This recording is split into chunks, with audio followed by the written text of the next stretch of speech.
Security forces ने योब और पशीन में कार्रवाई की है, जिसके नतीजे में 2 खारजियों को हलाक जबकि 5 को गिरफ्तार कर लिया। मजीद जानते हैं डॉन न्यूज के ब्यूरो चीफ इस्लामाबाद इफ्तिखार शिराजी से। जी शराई साहब, बताइएगा इस कार्रवाई के हवाले से।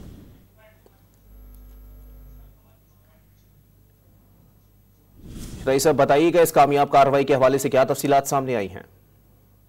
ये बलोचिस्तान का इलाका है पशीन, जहाँ पे इंटेलिजेंस बेस्ड ऑपरेशन किया गया है और ISPR की जानिब से बताया गया कि इस ऑपरेशन के दौरान जो 5 खारिज है उनको तो गिरफ्तार किया गया है, जबकि इस दौरान जो 3 खुदकुश जैकेट थी वो भी कब्जे में ली गई हैं और साथ में 2 खारिज के बारे में बताया जा रहा है कि उनको इस ऑपरेशन के अंदर हलाक भी किया गया है और उनकी जो कब्जे से बड़ी मिकदार में असला और बारूद भी बरामद कर लिया गया है।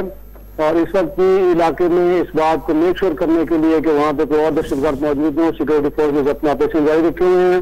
और इन खारजीज के बारे में बताया जा रहा था कि ये दहशतगर्दी की कई कार्रवाइयों में मुलव्वस पाए गए थे और इनके खिलाफ इंटेलिजेंस बेस्ड एक कार्रवाई की गई है, जिसमें 5 को गिरफ्तार जबकि 2 को हलाक कर दिया गया है। जी बहुत शुक्रिया शराई साहब।